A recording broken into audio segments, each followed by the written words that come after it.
Are you thinking about putting in a pallet compost bay, possibly on your allotment or in your garden? Well, we have one here on our allotment, and I would recommend it. So when we came here, there was what was left of a compost bay right on this very spot, and so we just followed on from what the previous occupants had actually done, not realizing the benefits of it until we'd actually formed it. Now, more sort of traditional pallet bay construction on an allotment is the one that our neighbour has here, and the problem with that is if you have pernicious weeds, ivy, bindweed, all that sort of stuff, then you end up fighting against it coming in from the back. And in fact, when I dug out the bank area on this allotment, I discovered decades worth of failed compost areas that had obviously been abandoned, presumably because of all the ivy and bindweed and all that sort of stuff. So we put it here, and we actually put it so that you load it at the back. Now this is the north side round here, and we just load it up, and we have two so that I can basically every 6 months flip one to the other.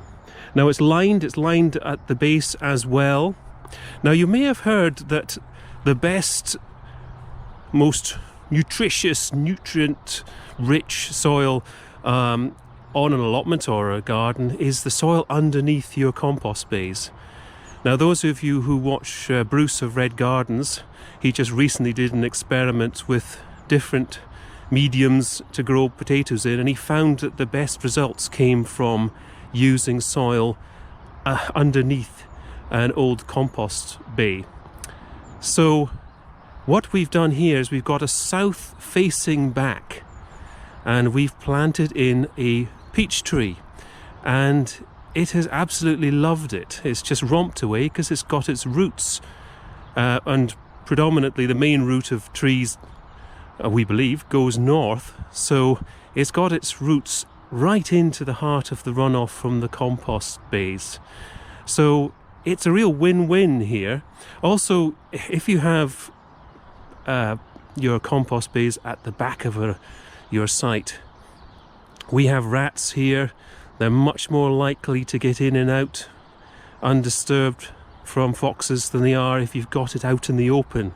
Now, that's not to say you won't get rats. We have had rats that will risk the trip from the side of the shed across and into the compost bays, but it's a lot more risk for them to take, so we haven't had too many. So there we are, just a thought. If anybody is about to start positioning one, then I would highly recommend this idea. Bye for now.